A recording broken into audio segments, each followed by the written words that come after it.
네, 할렐루야. 자, 하나님의 은혜가 여러분들에게 있길 소망드립니다.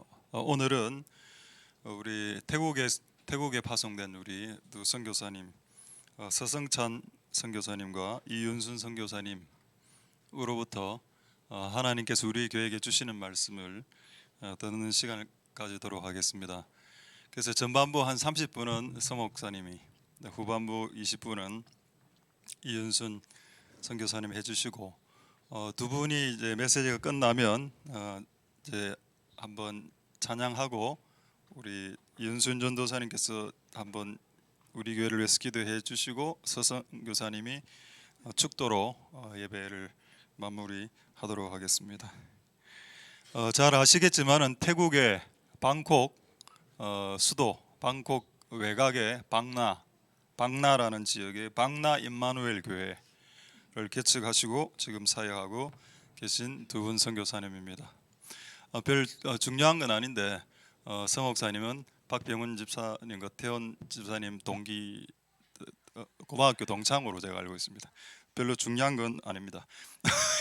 자, 우리 서 목사님 나오셔서 우리 하나님 말씀, 우리 교회에게 주시는 하나님 말씀을 들을 때 잘 들으시고 또 우리 교회에게 주시는 말씀이 뭔가 생각하시고 귀한 시간이 될 수 있기를 소망드립니다. 할렐루야.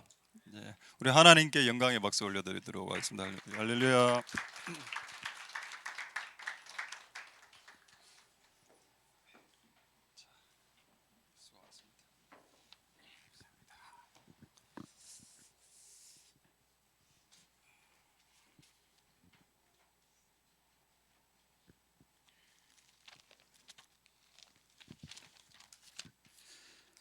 네, 반갑습니다. 우리 하나님 말씀 먼저 읽도록 교독하도록 하겠습니다.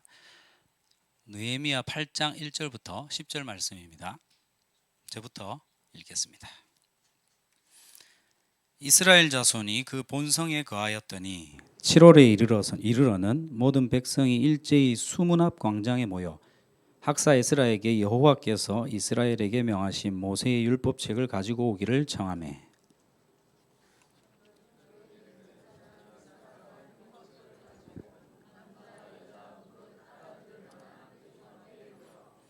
수문 앞 광장에서 새벽부터 오전까지 남자 여자 무릇 알아들을 만한 자의 앞에서 읽음에 뭇 백성이 그 율법책에 귀를 기울였는데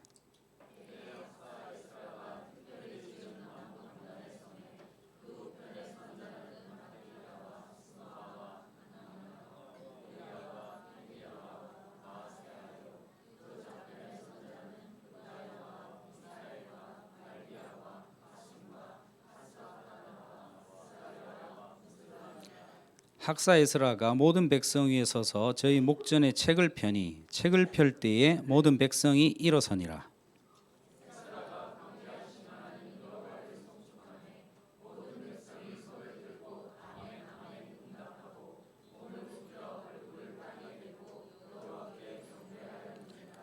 예수아와 바니와 세레비아와 야민과 악굽과 사브데와 호디아와 마하세야와 그리다와 아사리아와 요사밧과 하난과 블라야와 레위 사람들이 다 그 처소에 섰는 백성에게 율법을 깨닫게 하는데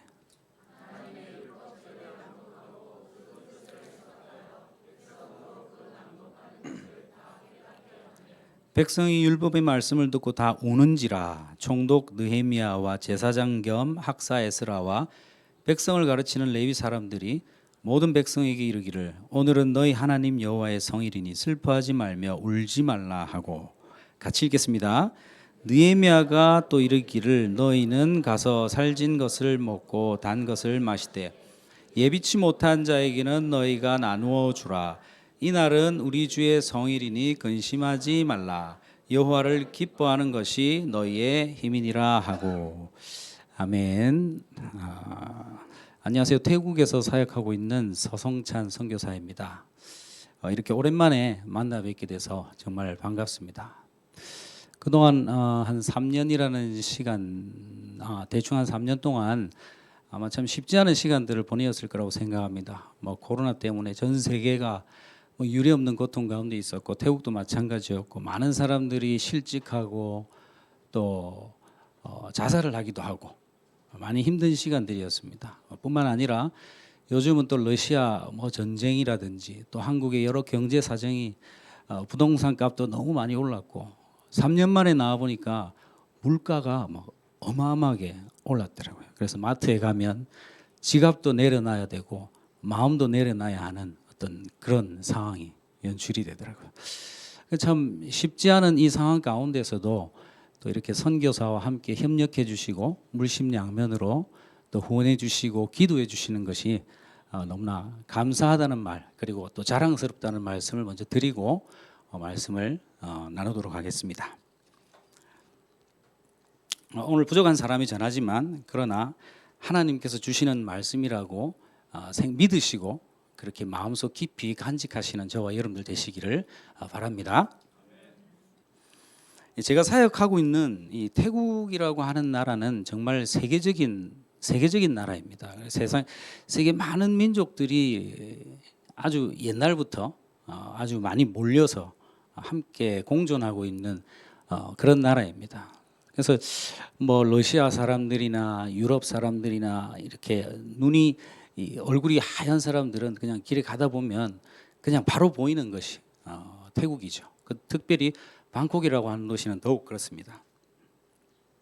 뿐만 아니라 일본인들도 많이 살고 있어요. 뭐 예를 들면 비즈니스적으로 일본 사람들이 많이 진출해 있기 때문에 일본인들만 어울려 살고 있는 거리들도 몇 군데 있고 태국 경제 대부분이 일본 경제에 종속돼 있다고 말해도 될 정도로 일본 문화와 일본 사람들이 태국에 많이 들어와 있습니다.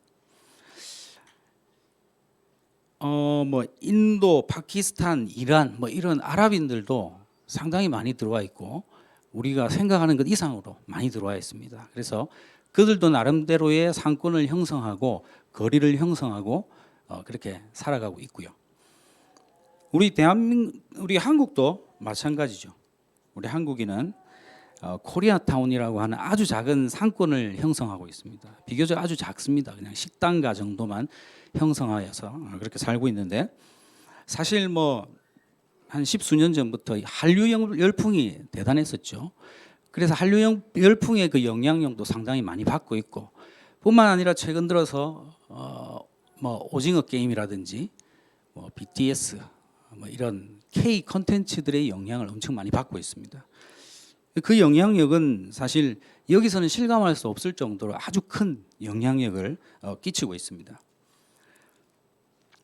또 우리가 잘 알고 있는 뭐 차이나타운, 중국인들이 또 태국에 끼치는 영향력도 엄청 많죠. 차이나타운 같은 것들도 그건 말할 것도 없습니다. 뭐 특별히 뭐 태국의 상권 부유층 중에 중국계 태국인이 차지하는 비율은 엄청나게 많습니다. 뭐 이 연예인들도 마찬가지고 부유층, 인사이드라고 할 수 있는 사람들은 대부분 다 중국계 태국인입니다. 우리가 잘 알고 있는 뭐 니쿤이라든지 또는 뭐 민닝가 하는 뭐 이런 연예인들도 중국계 태국인이거든요. 유명한 분들은 대부분 다 중국계 태국인입니다. 그리고 태국 고유의 민족이라고 할 수 있는 산족들도 있죠. 몽족, 아카족, 또 여러분 잘 아시는 까렌족들이 또 있고, 그리고 이제 태국의 주류 민족이라고 할 수 있는 타이족 그렇게 있습니다. 이렇게 태국은 수많은 민족들이 어우러져서 살아가는 나라입니다. 저도 이제 이 태국에서 7년 정도 파송받은 지 7년 정도 되었는데 이곳에서 살다 보니까 이제 한국에서는 조금 볼 수 없었던 어떤 그런 문화들을 좀 보게 됩니다. 뭐 이곳과는 다른 문화들, 가치관들, 행동 양식들 또 심지어는 이제 태국 크리스찬들의 믿음의 색깔들, 태국 교회들의 어떤 문화들, 한국과는 사뭇 다른 그런 문화들을 우리가 접하게 됩니다. 뭐 예를 들면 이제 태국은 일본처럼 왕을 숭배하는 나라잖아요. 입헌군 주제인데 헌법이 있으면서도 왕을 동시에 숭배를 합니다. 그래서 교회에 가면 이제 하나님을 섬기면서 동시에 이제 왕을 섬기는 모습을 볼 수 있는데, 제가 이제 큰 교회에 한번 어버이 주일에 참여한 적이 있습니다. 태국도 이제 태국 국왕의 생일을 어버이 주일로 지키거든요. 어버이날로 지키고 그 주는 어버이 주일로 지킵니다. 그래서 그때 교회를 가면 어버이날 행사 같은 걸 하는데, 그 중에 중요한 행사 중에 하나가 이제 왕에 대한 뭐랄까요, 왕 찬미가가 흘러나오면서 그런 영상을 이렇게 보여줍니다. 제가 그걸 가만히 보니까 이제 왕을 좀 어느 신격화시키는 그런 모습들도 볼 수가 있고, 보면서 저것은 좀 우상 숭배의 논란이 있을 수 있겠다, 이런 생각을 한번 하게 한 적이 있거든요. 이런 것들은 사실 뭐 한국과는 좀 다른 태국의 문화라고 할 수가 있겠죠. 뿐만 아니라 태국은 태국의 어떤 대명절 송크란이라고 있습니다. 여러분들 잘 아실 거예요. TV나 뉴스나 드라마 보시면 막 물총 쏘고 물 뿌리고 하는 대명절이 있습니다. 이럴 때는 길을 지나가면 아무나 그냥 바가지로 물을 뿌리고, 또 심지어는 바켓으로 다라이를 가지고 물을 뿌리기도 하고, 모르는 사람한테 그렇게 하고, 요즘 이제 거의 물총 싸움하는 그런 문화로 번져가고 있습니다.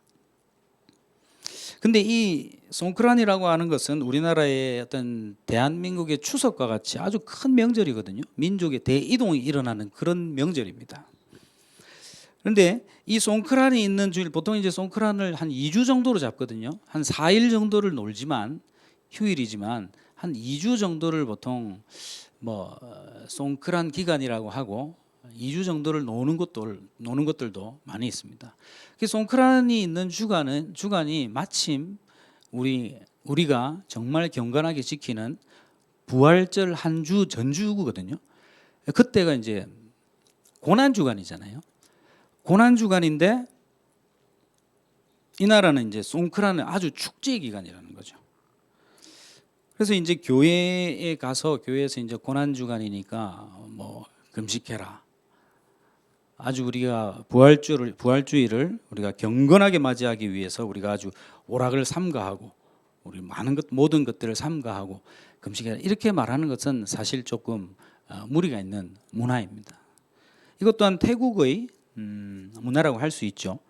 고난주간이라고 하는 이 용어 자체가 신학적으로, 제가 목사님한테 여쭤봤는데, 태국인 목사님한테 여쭤봤는데, 이런 용어 자체가 신학적으로 정립되어 있지는 않다 하더라고요. 그래서 성도들도 고난주간이라는 이 용어 자체를 모릅니다. 태국어로 고난받은 주간 이렇게 표현을 할 수는 있지만 이 정립되어 있는 단어는 아닙니다. 성도들조차 이 주간을 모른다고 하더라고요. 근데 이 외에도 태국 교회는 우리가 이해하기 힘든 문화들이 사실 많이 있습니다. 예를 들면 성전환자들 중에서도 예수님을 믿는 사람들이 있는데, 이 사람들이 교회 내에서, 교회에 있을 때, 무리들이 있을 때 뭐 어떤 모습이 펼쳐질지, 어떻게 그들이 예수님을 믿는지, 뭐 이런 모습들도 우리가 좀 생각해 보아야 될 부분이고, 이질적인 모습이죠. 또 한 가지는 좀 놀라운 것인데, 지난번에 한번 말씀드린 적이 있는 것 같은데, 태국에는 부엇이라고 하는 문화가 있습니다. 뭐냐면 태국인들은 평생에 한 번은 절에 가서 이제 머리를 깎고 절에 들어가서 스님이 되는 그런 문화가 있습니다. 강제적으로 하는 것은 아닌데, 회사에서 직장 생활을 하다가도 사장님 저 어디 부엇 하러 가야 됩니다. 그러면 부엇 휴가를 따로 줄 정도로 아주 문화적으로 인정받고 있는 문화거든요. 그런데 이제 교회 내에서도 이런 문화가 있다는 것은 정말 이해하기 힘든 문화입니다. 뭐 예배를 드리고 나서 오늘 절에 들어가야 됩니다. 절에 갔다가 이제 일정 기간, 그게 뭐 몇 주가 될 수도 있고 몇 달이 될 수도 있고, 우리가 하나님 앞에 헌신하는 것처럼 하나님 제가 2달을 하나님 앞에 헌신하겠습니다, 이런 것처럼 마찬가지로 절에 들어가서 머리를 깎고 들어가서 이렇게 수행 생활을 하고 나오는 경우가 있습니다. 근데 사실 이것은 쉽게 생각할 수 없는 게 효사상하고 연관이 되어 있거든요. 그래서 내가 부엇을 하지 않으면, 내가 부엇을 하는 것은 절에 들어가서 내 부모의 극락 왕생을 빌어주기 위해서 가는 목적이 큽니다. 그래서 만약에 내 아들이 절에 교회 다닌다고 해서 부엇을 하지 않는 것은 아주 큰 불효가 되는 것이죠. 그러니까 문화적으로 우리 한국 사람들이 이해할 수 없는 이런 문화들이 교회 내에서 많이 있다는 것입니다. 그런데 우리 한국 교회는 사실 대부분 단일 민족이죠. 우리 한국은. 그래서 한국 교회는 대부분 다 단일 민족으로 구성되어져 있는데 이제 여기는 조금 외국 분들도 계시고 이 세계적인 교회인 것 같습니다. 네. 대부분 한국 교회는 단일 민족으로 구성이 되어져 있습니다. 근데 제가 사역하고 있는 방나 임마누엘 교회는 작은 교회인데도 사실 아주 많은 민족들이 있어요. 주류 민족이라고 할 수 있는 타이족 있고 산족 중에 카렌족이 있죠. 언어는 달라요. 카렌족 언어가 다른데 뭐 그래도 카렌족들은 어려서부터 타이어를 배우기 때문에 언어가 통합니다. 그리고 또 이 미얀마인 또 있고요. 또 미국인도 한 분 계시고 미국인 이분은 태국어를 하나도 할 줄 모릅니다.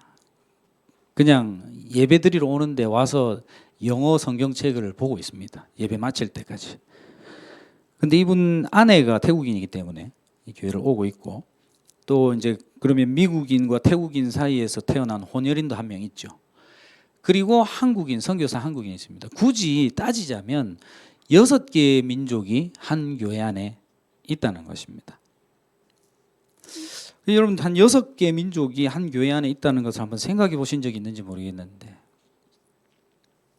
제가 왜 이런 이야기를 하냐면요. 가끔 보면 저도 이런 이상한 생각이 들어요. 아니 어떻게 6개나 되는 민족이 한 교회에 있을 수 있을까? 어떻게 이들이 모여서 한 가지 언어로 예배를 드릴 수 있을까? 이렇게 이 사람들이 모일 수 있을까 하는 그런 의심 아닌 이런 생각을 한번 해보기도 합니다. 근데 답은 분명하죠. 무엇 때문에 모였는가? 그것은 바로 딱 한 가지 이유, 진리라고 하는 것 때문에 모여 있다는 것이죠. 진리. 그래서 저는 오늘 여러분들에게 진리가 무엇인가에 대해서 한번 생각해 보는 시간이 좀 되었으면 좋겠습니다. 진리가 무엇인가? 그리고 이 진리는 이곳에서도 진리이고 방나 임마누엘 교회 그리고 전 세계 모든 곳에서도 여전히 그 진리는 진리라는 것입니다. 진리가 뭐길래 이렇게 사람들을 한 곳에 묶어 두는지 성경에 보니까 진리 때문에 수많은 사건들이 일어나는데 도대체 진리가 무엇인가? 왜 이 진리 때문에 이런 일이 일어나는가? 저는 간단히 말해서 진리는 변하지 않는 것이라고 저는 정의를 합니다. 사실 이것은 진리의 특성이지만 저는 이것을 진리의 특성이자 정의라고 내리고 싶습니다. 무엇이든지 변하지 않는 것이 있다면 저는 그것을 진리라고 말하고 싶습니다. 우리 경주에 가면 우리 불국사가 있는데 다보탑 석가탑이 있고 불상을 놓아두는 그게 있죠. 대웅전이 있습니다. 그런데 대웅전은 300년 전에 재건축한 겁니다. 그런데 대웅전 그 밑에 있는 그 위에 부분, 나무로 만들어진 부분만 300년 전에 재건축한 거고 밑에 석조와 석단 부분은 1300년 전에 이 불국사가 지어질 그 당시에 지어진 그대로 유지되고 있다는 것이죠. 그래서 낡아지고 부서진 그 나무 부분만 만든 거고 돌은 1300년이 지나도 그대로입니다. 여러분 이런 예시를 통해서 우리는 진리의 특성을 조금이나마 이해해 볼 수가 있겠죠. 그런데 사실 그 돌조차도 원형 그대로인 것은 아닙니다. 세월이 지나면서 시간이 지나면서 깎여나간 아무리 큰 바위라고 하더라도 깎여나가는 것이니까 아무리 튼튼해도 하찮은 그 낙숫물에 깎여나가는 것이 바위입니다. 낙수물이 떨어지는데 언젠가는 구멍이 파이고 깎여나가는 것이죠. 그러나 그것은 여러분 낙수물이 대단해서 그런 것이 아닙니다. 여러분 낙수물이 대단해서가 아니라 시간이 지나서 그런 것입니다.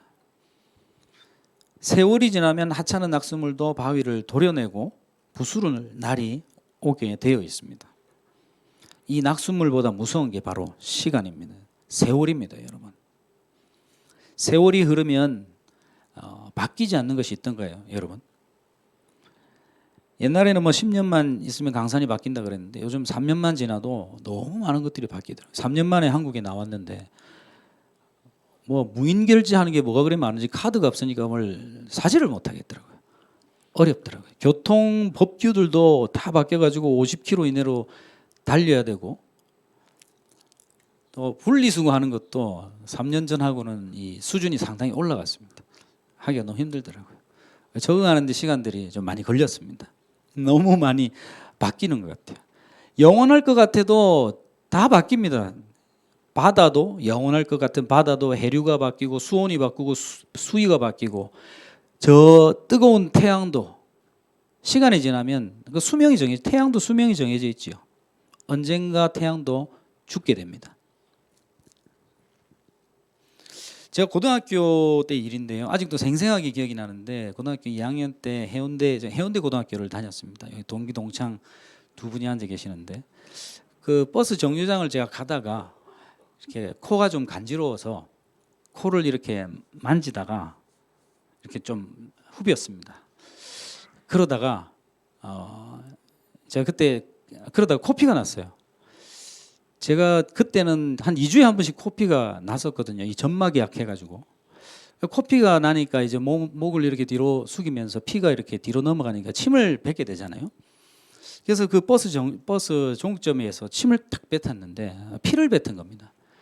피를 뱉었는데 그 마침 그 앞에 있는 의경 두 명이 저를 보고 다가와서 이 종이에다가 뭘 써서 저한테 주는 것이었어요.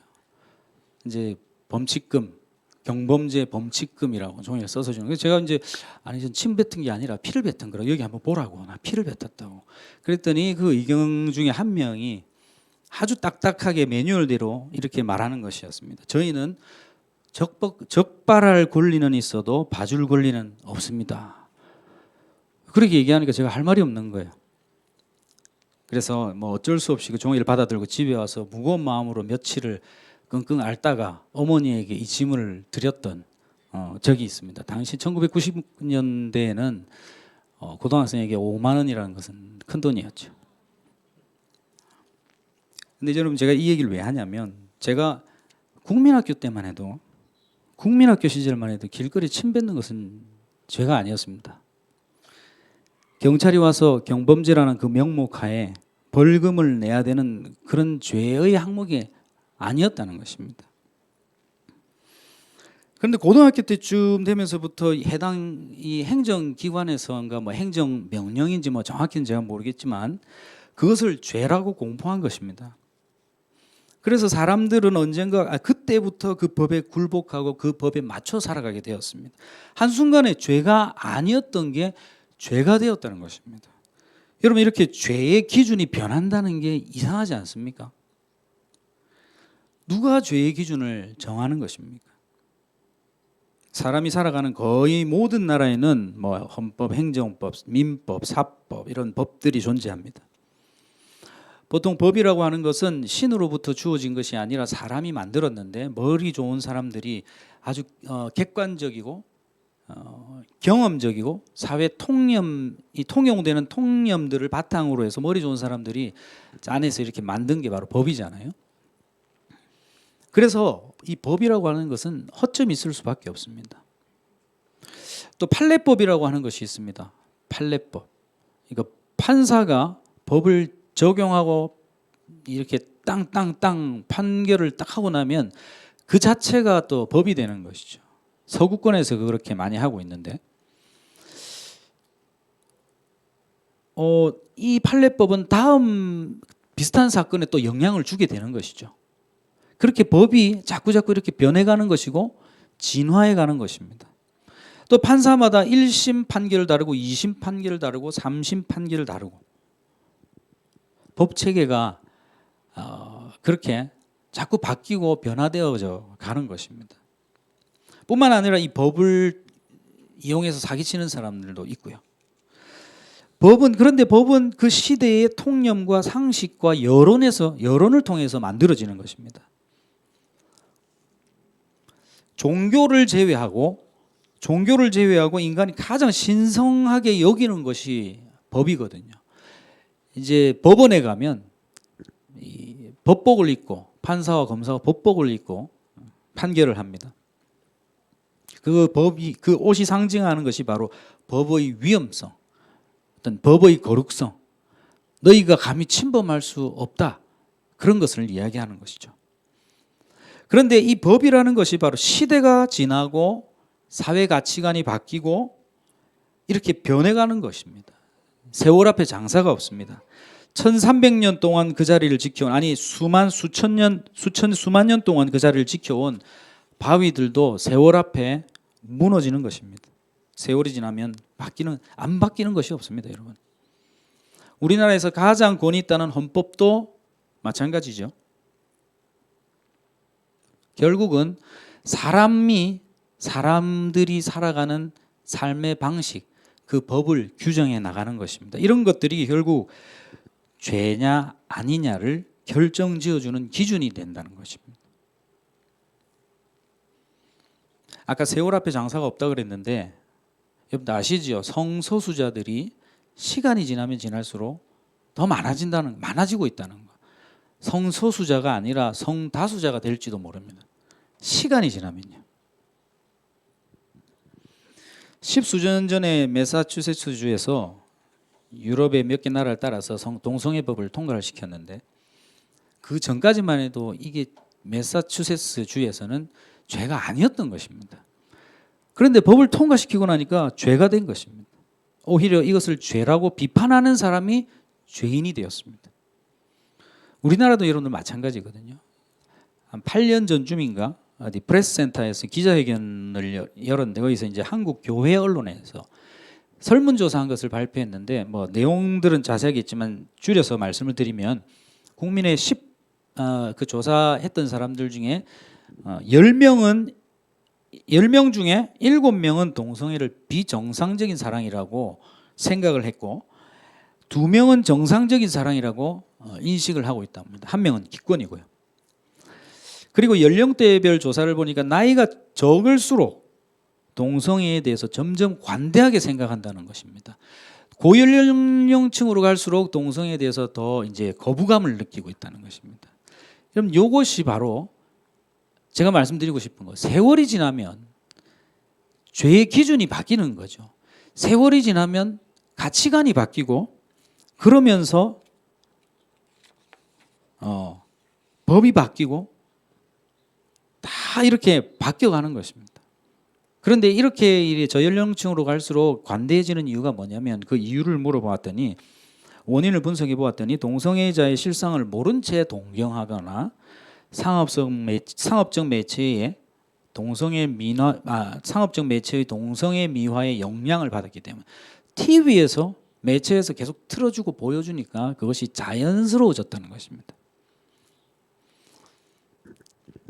그럼 여러분 아까 이야기로 돌아와서 무엇이 법을 만들어냅니까? 무엇이? 여론이잖아요.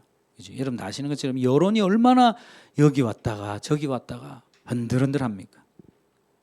그러면 그렇게 법이 수정되고 제정되어지면 그러면 죄를 죄라고 생각하지 않는 사람이 많아지면 많아질수록 자연스럽게 죄가 정당화되어지는 것이죠. 그렇게 한 세대가 지나고 또 한 세대가 지나면 언젠가는 모든 이런 죄악들이 합법화되어지는 것입니다. 동성애에 관한 것들은 아직도 논쟁 중이죠. 여러분 정의가 무엇입니까? 시대가 가면 바뀌어지는 것이 정의입니까? 스파이더맨은 제가 어릴 때도 정의였고 지금도 여전히 정의입니다. 빌런들은 예전에도 여전히 불의였고 지금도 여전히 불의입니다. 진리는 세월과 상관없이 여전히 쉽게 구분되어져야 한다는 것입니다. 무엇을 기준으로 여러분들은 옳고 그름을 판단하십니까? 우리가 사회생활하면서 가정에서도 그렇고 사회생활하면서 옳고 그름을 판단해야 될 경우들이 너무 많은데 우리 아이들에게 그것을 가르쳐줘야 될 일들이 너무나 많은데 여러분들은 무엇으로 그것을 판단하십니까? 세월 앞에 무너지는 상식 아니면 사회 통념 아니면 이리저리 갈대처럼 흔들리는 여론입니까? 아니죠. 그것이 아니라 옳고 그름은 세월이 지나도 끄떡없는 하나님 말씀이죠.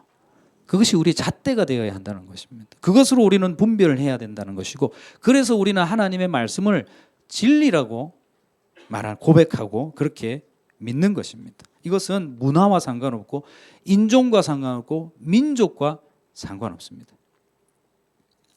우리 9절 말씀 한번 다 같이 한번 읽어보겠습니다. 하나, 둘, 셋. 백성이 율법의 말씀을 듣고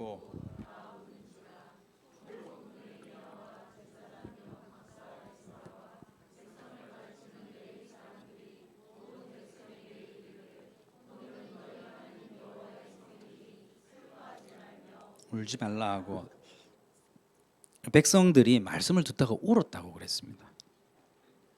이것과 비슷한 일이 왕정시대에도 한번 일어났거든요. 요시야 왕 때 제사장 hil기야가 성전에서 돈을 꺼내다가 마침 거기 있는 율법책을 발견했습니다. 그 율법책이 그동안 잊혀졌었던 것 같습니다. 그 율법책을 읽고 요시야가 옷을 찢고 눈물을 흘리면서 통회하는 일이 있었습니다. 오늘 본문과 비슷한 일이죠. 여러분 근데 왜 말씀을 듣다가 눈물을 흘립니까? 눈물이 나는 이유는 네 가지인데 너무 슬퍼서 또 너무 아파서 또 너무 기뻐서 그리고 눈물이 날 정도로 뭔가 감동적인 것을 깨달았을 때 그때 그렇게 눈물을 흘리는 거죠. 그런데 이들이 왜 울었냐면 성경에 답이 나옵니다. 한번 로마 3장 23절 말씀 한번 띄워주십시오. 다 같이 한번 읽겠습니다. 하나 둘 셋. 그러므로 율법의 행위로 그의 앞에 의롭다 하심을 얻을 육체가 없나니 율법으로는 죄를 깨달음이니라. 옳고 그름을 판단할 수 있는 기준을 이 요시야 왕이 발견했던 것이죠. 그동안 잊혀졌던 진리를. 그동안 죄가 관영한 시대에 태어나서 살아가면서 사회 통념상 이방 여인과 혼인하는 것이 당연하게 여겨졌고 농경 사회였기 때문에 더 많은 소출을 내야 되고 더 많은 노동력과 소출을 얻기 위해서 풍요의 신 다산의 신 바알과 아세라에게 절을 하는 것이 당연한 것, 죄가 아닌 것으로 여겨져서 그렇게 살아왔는데 하나님의 율법의 말씀을 읽으니까 이것이 바로 죄구나라는 사실을 깨닫게 되었던 것입니다. 내가 그동안 마귀의 자녀로 그동안 하나님의 진노에 묻혀 죽을 수밖에 없는 죄인이었구나. 마귀의 노예로 내가 그동안 살았구나. 바로 이 사실이 깨달아지고 바로 이 사실이 그들로 그토록 눈물 짓게 만들었던 것입니다. 여러분 왜 말씀을 여러분들 읽으십니까? 왜 말씀을 우리가 듣습니까? 무엇이 옳고 그른지를 분별하기 위해서인 것입니다. 하나님 앞에서 무엇이 옳고 그른지 무엇이 틀린지 분별해 낼 수 있습니다. 하나님의 말씀이 있습니다. 그래서 우리의 마음에 하나님의 말씀을 버리고 세상의 가치관을 심으면 안 되는 것이죠. 하나님이 기뻐하실 리가 없습니다. 그러나 하나님의 진리의 말씀 앞에 서게 되니까 죄와 세월과 상식과 여론과 통념으로 인해 가려졌던 우리의 눈이 열리고 하나님이 원하시는 것이 무엇인지 밝히 보게 되었던 것입니다. 하나님이 그래서 이 말씀을 읽고 통회하고 눈물을 흘리고 옷을 찢는 이 요시야에게 응답하셨어요. 뭐라고 하셨냐면 열왕기상 다음 구절입니다. 한번 띄워주십시오. 같이 한번 읽어보겠습니다. 하나 둘 셋. 내가 이곳과 그 거민에게 대하여 빈터가 되고 저주가 되리라 한 말을 내가 듣고 마음이 연하여 여호와 앞 곧 내 앞에서 겸비하여 옷을 찢고 통곡하였으므로 나도 내 말을 들었노라. 여호와가 말하였느니라. 그러므로 내가 너로 너의 열조에게 돌아가서 평안히 묘실로 들어가게 하리니 내가 이곳에 내리는 모든 재앙을 네가 눈으로 보지 못하리라 하셨느니라. 사자들이 왕에게 복명하니라. 그랬습니다. 내가 너의 기도를 들어줄 것이다. 그랬죠. 하나님의 긍휼이 임하게 되는 것입니다. 진리는 이런 것이죠, 여러분. 창세 전부터 있어 왔고 변하지 않아서 어긋난 길을 갈 때 바르게 인도해 줄 수 있는 그 나침반, 그게 바로 진리라는 것입니다. 사랑하는 여러분, 하나님의 말씀은 창세 전부터 지금까지 저 멀리 선교지나 바로 지금 이곳이나 상관없이 영원히 옳고 그름을 분별해 주는 진리라는 사실을 믿으시기를 바랍니다. 가치관이 바뀌고 법이 바뀌고 시대가 바뀌고 세대가 바뀌어도 하나님의 말씀은 모든 세대와 시대를 민족을 하나님 앞에 온전히 설 수 있도록 인도하는 척도가 되는 것입니다. 사랑하는 여러분, 말씀을 가지고 있으면 우리가 하나님 앞에 나갈 수 있습니다. 하나님 말씀을 삶의 기준으로 삼으시고 삼으시는 저와 여러분들이 되시기를 간절히 바라고, 또 이 기준들을 여러분들의 자녀들에게 잘 전달해 줄 수 있는 그런 우리 모두가 되시기를 주님의 이름으로 축복합니다. 이 시간에는 우리 이윤순 선교사님 나오셔서 순서를 또 이어 나가시겠습니다.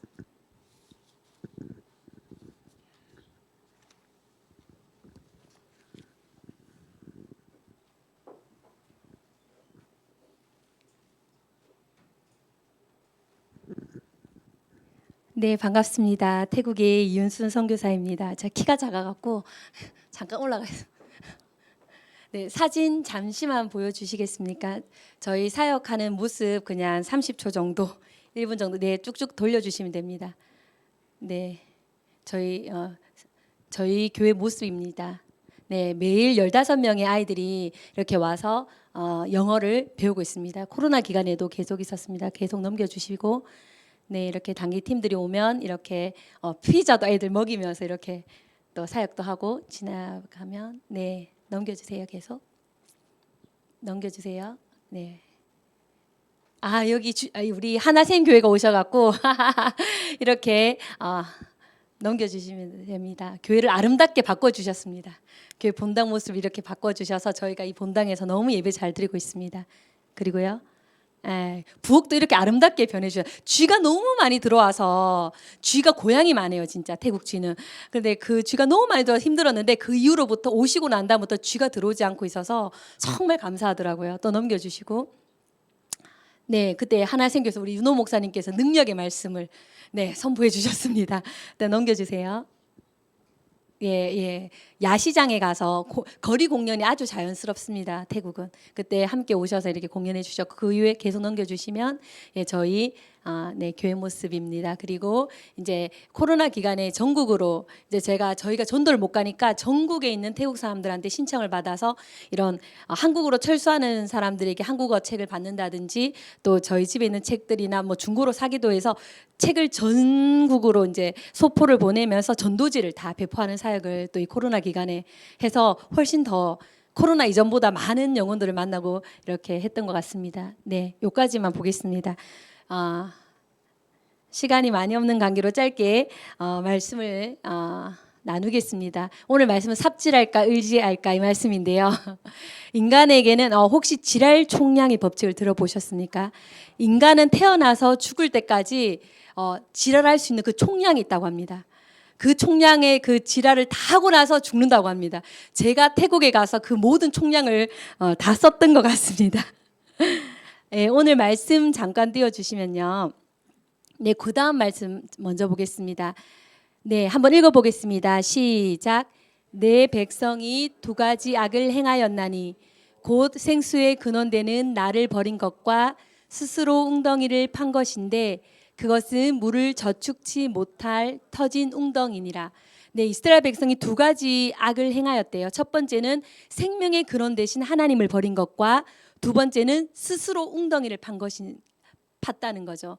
이것을 요즘 현대어로 말해서 제가 삽질이라고 표현했거든요. 제가 태국에 가서 정말 삽질을 많이 했습니다. 저 보시면 알겠지만 굉장히 열정이 넘치는 사람이었습니다. 그래서 태국에 가서 아이 9개월 때 업고 가서 언어를 바로 2주 지나자마자 언어를 배우기 시작해서 언어도 정말 열심히 공부하고, 그 다음에 언어 기간이 마치고 나면 2년 8개월 만에 신학대학원, 태국어로 되는 신학대학원에 들어가 버립니다. 그래서 태국 역사상 65년 역사상 두 번째 있는 일이라고 해서 저는 나는 굉장히 괜찮은 선교사 이러면서 또 사역도 정말 열심히 합니다. 막 전도도 하고 양육도 하고 말도 안 통하는데, 그러면서 나는 굉장히 괜찮은 선교사야라고 스스로를 이렇게 생각하게 됩니다. 그러면서 과외 조금 형편이 힘들면 과외도 뛰고, 이제 태국을 열심히 해서 그리고 병원에 가서 알바도 하고 이제 통역으로. 그리고 육아와 살림까지 저는 그 누구보다도 열심히 삽질을 했습니다. 어느 정도를 했냐면 만약에 어디에 가서 통역이 부족하다고 하잖아요. 의료 선교팀이 왔습니다. 그러면 굳이 내가 안 가도 되는데 사람이 너무 없대요. 그러면 굳이 거기 가서 이렇게 통역을 하는데 간호사도 없어요. 그러면 굳이 또 제가 그 환자들 테이프도 붙여주고 주사 맞는 거 도와주다가 주사기 감염이 돼갖고 2번이나 감염이 됐어요. 그래 에이즈 검사를 또 받으러 갑니다. 그 정도로 제 삶은 오지랖과 제 열심으로 그렇게 살았습니다. 그래서 코로나가 터지면 보통 다 쉬었다고 하잖아요. 근데 저는 백수가 과로사 한다는 말 들어보셨죠? 집에 있으면서도 이 코로나 기간 동안 나만의 열심으로 너무너무 바쁜 거예요. 막 과외하죠. 전국으로 책 배송하죠. 사람들 우리 집으로 해서 오라 해서 전도하죠. 그래서 코로나 기간 때 너무 과로가 와갖고 제가 남들 다 쉬었던 그 코로나 기간 가운데 번아웃이 오게 됩니다. 번아웃이 뭐냐면 이제 아무런 힘이 이렇게 없게 되는 거예요. 그래서 사람이 이제 배터리를 다 쓰잖아요. 그럼 배터리가 깜빡깜빡하면 안 쓰면 되는데 저는 보조 배터리를 바로 끼워서 씁니다.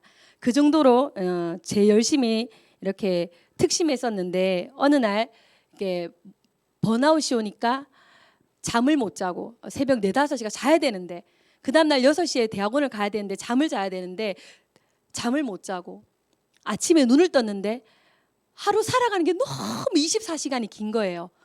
너무너무 불안하니까 계속 돌아다녀요. 계속 방해.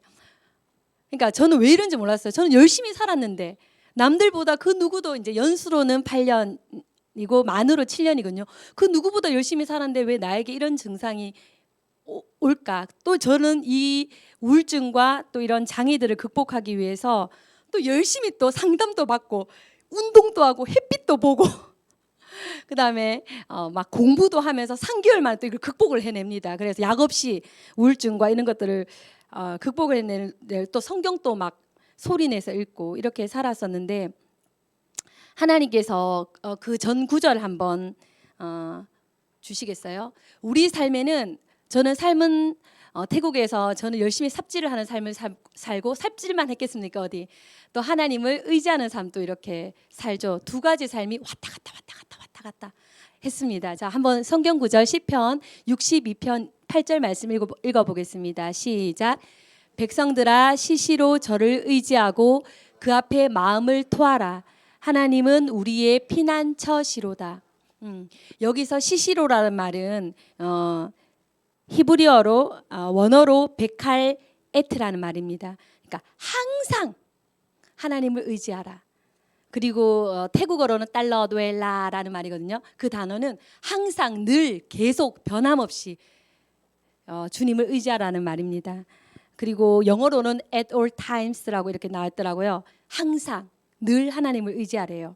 근데 선교지에 가서 그 제 삶을 봐도 하나님을 의지할 때는 좀 힘든 일 있으면 좀 의지하다가 이건 내 힘으로 할 수 있을 것 같아. 그런 거는 또 제 힘으로 이렇게 했던 것 같아요. 그러면서 왔다 갔다 했는데 하나님이 그 삶을 선교지에서 다루셨던 것 같아요. 그러면서 제가 이랬잖아요. 제가 조금 힘들면 그냥 아르바이트 내가 돈 벌지 뭐 해서 아르바이트하고 그 바쁜 와중에 또 과외도 하고 그 태국에는 과외 열심히 해서 시간당 한 9,000원 정도거든요. 한 20시간씩 주에 과외도 하고 막 열심히 살았어요. 그런데 그렇게 열심히 살다가 그렇게 열심히 했던 것들이 한순간에 사기를 태국인에게 당하게 됩니다. 그러면서 이제 청구서가 날라오고 내 힘으로 열심히 살았던 것들을 하나님께서 무너뜨리기 시작했어요. 하나님 이거는 내가 열심히 사는 거고 내가 누구한테 피해를 안 주고 내가 선교지에서 나는 누구보다도 좋은 선교사가 되기 위해서 노력하는데 하나님이 그런 저의 삶을 다루기 시작하셨어요. 그래서 의지하라. 시시로 저를 의지하라. 그러면서 하나님께서 정말 작은 기초적인 것까지도 하나님을 의지하게 하신 거예요. 예를 들자면 이런 거죠. 태국은 인터넷 설치를 하려고 전화하면 9일 만에 옵니다. 오다가 집 앞에 있다가 통화하다가 그 집을 못 찾으면 그냥 돌아가 버려요. 그러면 또 기다려야 되죠. 그런 상황이 발생하는데 세탁기가 고장났어요. 그러면 세탁기가 고장나면 에이스 센터에 전화해야 되는데 또 안 올 것 같은 거면 세탁기를 그냥 안고 기도를 합니다. 주님 세탁기가 정상적으로 돌아가게 해주세요. 세탁기가 돌아가게. 이제 냉장고가 또 안 시원해요. 이것도 아무래도 안 될 것 같아요. 그러면 냉장고를 붙들고 하는 거예요. 근데 이제 그것보다 하나님께서 더 긴밀하게 하나님을 의지하기 원하셨는데 제가 요 한국 최근의 일들을 그냥 예를 들어 드리면 한국 오기 전에 제가 3년 만에 한국을 옵니다. 그리고 저희 어머니도 그 요양원에 계세요. 그래서 아무도 집에 사람이 없어요. 근데 나는 3년 만에 오는데 여동생 한 명 있는데 나를 반겨줄 사람이 없는 거예요. 그럼 여동생 이불이 없다고 해요. 그러면 여러분 이불이 없으면 어떡합니까? 쿠팡으로 들어가서 바로 시키면 되잖아요. 이제 저는 하나님께서 훈련을 시키시는 거예요. 그런 삶을 살지. 하나님 이불 주세요. 이불 주. 근데 누구한테도 이불 달라 말을 안 하는 거죠. 그냥 일단 기도하는 거죠. 여러분 만약에 돈이 있다 합시다. 제 동료 선교사 중에서 가정이 잘 사는 사람은 국적기 타라고 600만 원 그냥 가정에 비행기값을 꽂아줬습니다. 근데 저희는 진에어를 한 번도 3년 동안 안 뜬 진에어를 그냥 끄는 거예요. 모험적으로. 그래서 우리가 여기 한국에 오기 7일 전까지도 안 뜰 수 있다고 전화하면 그러면 그거를 위해서 아침 40일을 아침을 안 먹고 그 기도를 하는 겁니다. 그냥 차라리 전화해서 취소하고 국적기를 타면 되잖아요. 그런데 하나님께서 정말 민감한 한 부분 한 부분도 다 의지하기 원해요. 이불 주세요. 쿠팡에 들어가서 딱 시키려고 하다가 2만 원, 3만 원밖에 안 하잖아요. 근데 이불 주세요. 하나님 나는 집에 갔는데 덮을 이불이 없대요. 그러니까 갑자기 어디서 이불이 생겨서 지금 3개씩 깔고 1개씩 덮고 있습니다. 그리고 예를 들어서 하나님 다른 선교사님 집에 갔다는데 그 엄마가 된장찌개를 끓였다는데 나는 집에 가도 지금 집밥을 먹고 싶은데 3년 만에 가는데 집밥이 없어요. 하나님 밥 주세요. 그냥 내가 나가서 사 먹으면 되잖아요. 그러면 또 반찬을 또 우리 시어머니께서 종류별로 다 하셔서 그 전날 미리 갖다 두시는 거죠. 근데 사람에게 조금도 의지하지 않는 정말 사소한 거까지도 하나님 의지가 원하신 거예요. 제가 이번에 만약에 사람을 만나잖아요. 그러면 제가 친한 사람들은 굉장히 편하잖아요. 만나기가. 그러면 경계를 안 하는데 이번에도 느낀 거지만 제가 누군가를 만나기 전에 기도를 하고 하나님 미리 그것도 다 의지 하나님 누구를 만날 제 입술을 지켜주세요. 아니면 또 헛소리합니다. 지켜주세요. 이렇게 하면 하나님께서 그 마음과 그 만남 가운데 임재하시는 걸 경험해요. 근데 만약에 내가 너무 친한 관계인 거예요. 그냥 가서 수다 떨지 뭐 해서 가면 그 만남에서는 내 생각과 내 말이 많이 나오는 거예요. 그러니까 그런 것조차도 병원을 간다. 병원 이름이 너무 어려운 거예요. 그리고 미용실을 간다. 너무 어려운 거예요. 하나님 어디로 갈지 모르겠어요. 일단 나가요. 하나님 인도해 주세요. 우리가 물론 다 정보를 찾아서 모든 것을 다 할 수 있죠. 근데 하나님께서 선교지에서 저에게 훈련시켰던 거는 그런 거였어요. 예를 들자면 비행기가 도착을 하는데 짐이 너무 많아요. 인천으로 왔거든요. 김포까지 이동을 해야 되는데 짐이 너무 많고 택시도 안 되고 뭐도 안 되고 뭐 우리가 막 이제 격리 이제 6월 1일부터 풀리는 날에 딱 들어온 거예요. 하나님 어떡해요라고 근데 기도만 하고 있어요. 하나님 의지합니다. 하나님 이것도 의지합니다. 내 방법 쓰지 않습니다. 누구한테 도움 요청하지 않습니다. 그러면 6년 만에 출발 이틀 전에 6년 만에 어느 청년이 전화가 왔어요. 선교사님 한국 언제 한번 들어오세요? 그러니까 우리 내일 모레 들어가는데 그러니까 저 김포 살잖아요.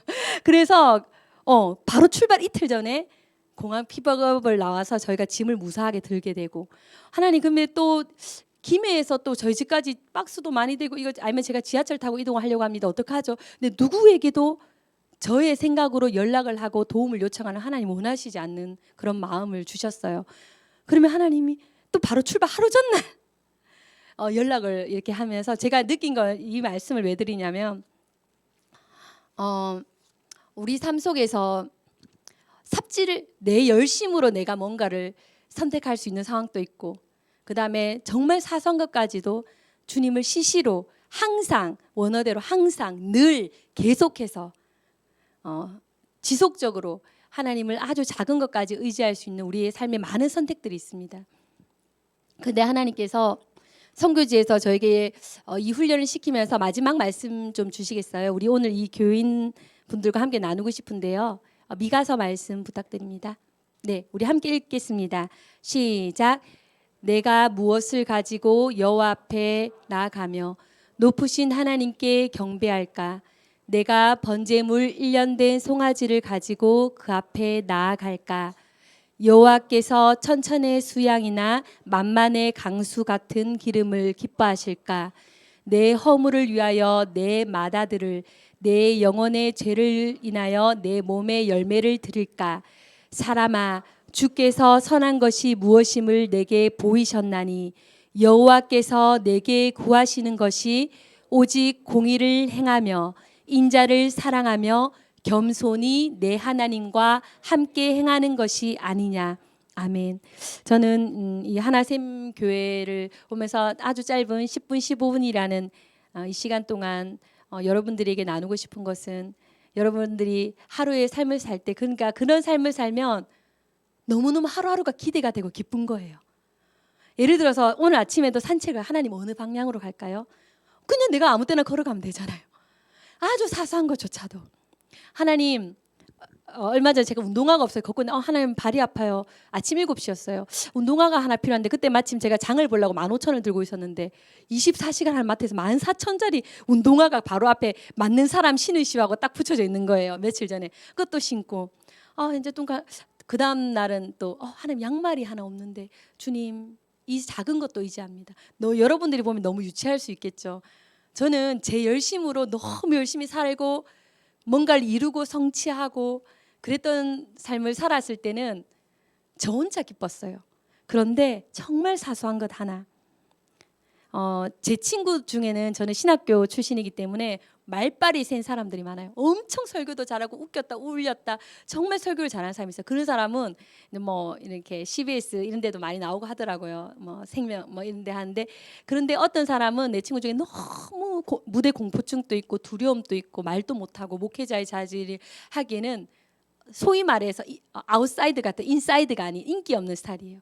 그런데 하나님 설교하러 갑니다. 하나님 내가 주님을 의지합니다. 근데 나 이렇게 설교를 하러 왔어요. 근데 말빨 잘하고 막 집회 많이 다니고 이런 사람들은 너무 막 말을 잘하니까 잘했다고 합시다. 근데 이 사람은 여전히 그 내성적인 성격과 그 무대 공포증과 벌벌벌 떨면서 내려왔다고 합시다. 하나님이 어떤 삶을 더 기뻐하실까? 대신 이분은 자기의 실력과 자기 말빨을 믿었고 이 친구는 너무너무 두려워서 올라오기 전까지 두렵고 떨리는 마음으로 하나님을 끝까지 의지했다고 합시다.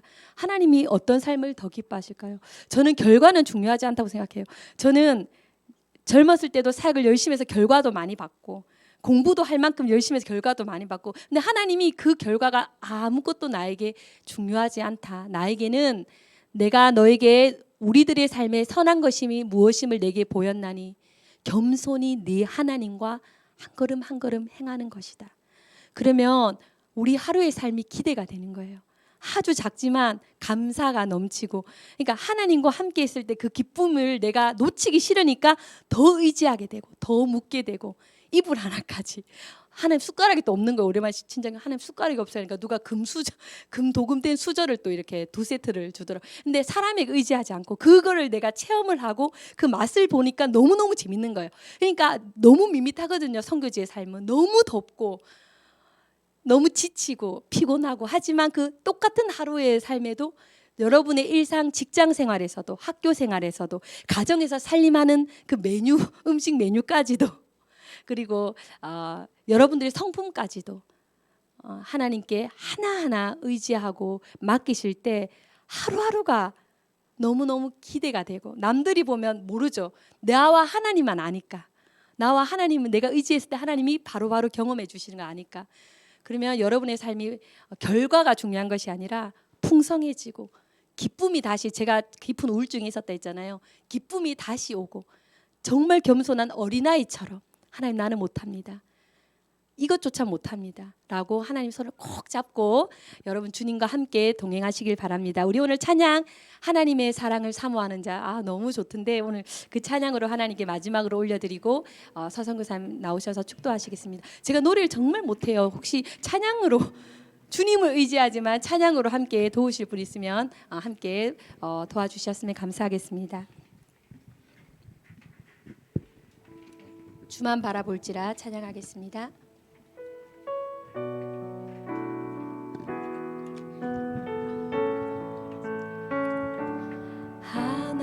하나님의 사랑을 사모하는 자 하나님의 평안을 바라보는 자 너의 모든 것 창조하신 우리 주님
빛을 비춰주시고 꿈에 밝은 빛을 비춰주시고 너의 작은 신음에도 응답하시니 너는 어느 곳에 있는지 주를 주만 바라볼지라 주만 바라볼지라.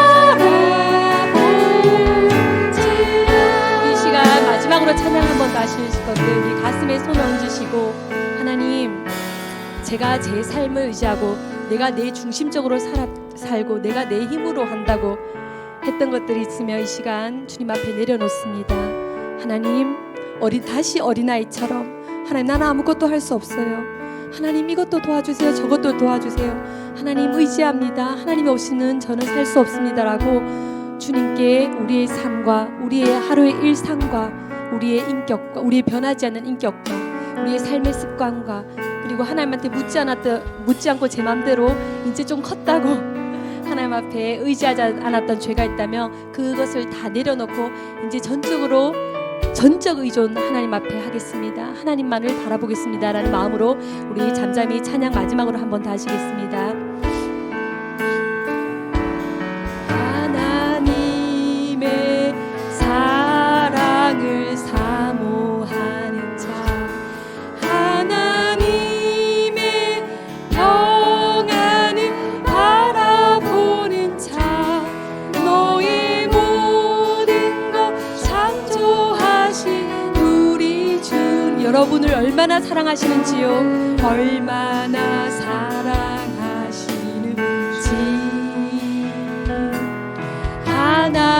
하나님께 찬양과 경배하는 자, 하나님의 선하심을 닮아가는 자, 너의 모든 것 창조하신 우리 주님이 너를 자녀 삼으셨네. 자녀 삼으셨네. 하나님 사랑의 눈으로, 하나님 사랑의 눈, 너를 어느 때나 바라보시고 어느 때나 바라보시고 하나님 인장 비로소 하나님 인장 비로소 언제나 너에게 기울이시니 어둠에 밝은 빛을 비춰주시고 꿈에 밝은 빛을 비춰주시고 나의 작은 신음에도 응답하시니 신음에도 응답하시니 너는 어느 곳에 있는지 주만 바라볼지라. 하나님 사랑의 눈으로, 하나님 사랑의 눈으로 너를 어느 때나 바라보시고 하나님 인장 비로소 나는 인장 비로소 언제나 너에게 어둠에 밝은 빛을 비춰준 너의 작은 신음에도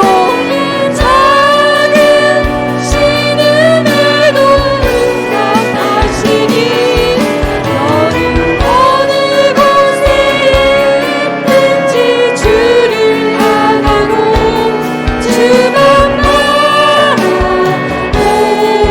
주만 바라볼지라.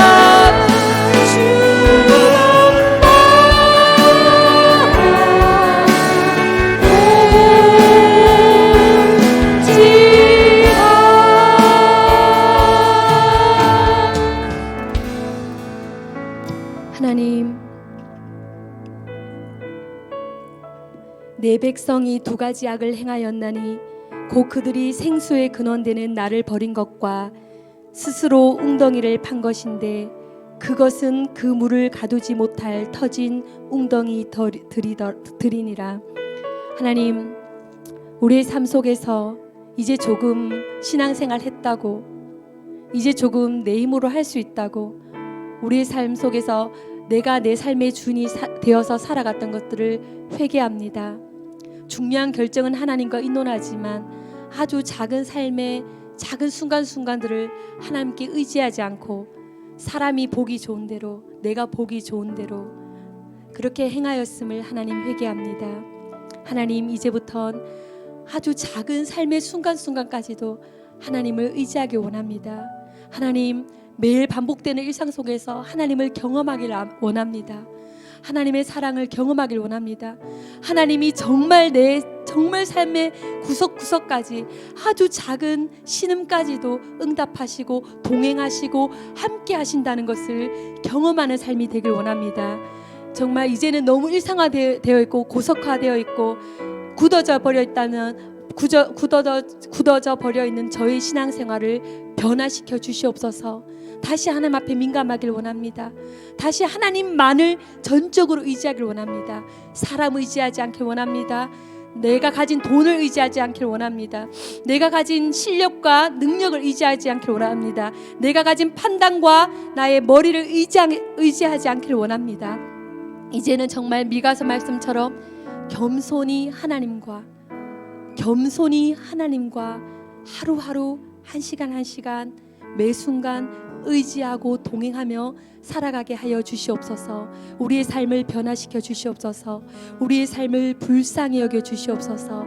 다시 하나님과 함께하는 기쁨으로 회복시켜 주시고, 그 하나님이 우리를 얼마나 사랑하시는지, 하나님이 우리를 얼마나 좋아하시는지, 내가 너를 너무 좋아한다, 내가 너를 너무 사랑한다, 그 하나님의 그 사랑의 음성을 매 순간순간마다 들으며 살아갈 수 있는 저의 삶이 되도록 이 시간 이후로 축복하여 주시옵소서. 성령님 임재하여 주시옵소서. 성령님 오시옵소서. 성령님 이 시간 우리의 오른손을 꼭 잡아 주시옵소서. 그리고 함께 걸어 주시옵소서. 함께 우리의 마음 속에 오셔서 우리의 마음을 만져 주시옵소서. 터치해 주시옵소서. 주님의 임재를 기다립니다. 주님의 그 손의 그 감촉을, 성령님의 그 임재를, 그 성령님의 그 기쁨을 기다립니다. 하나님을 기대합니다. 예수님 이름으로 기도드렸습니다. 아멘.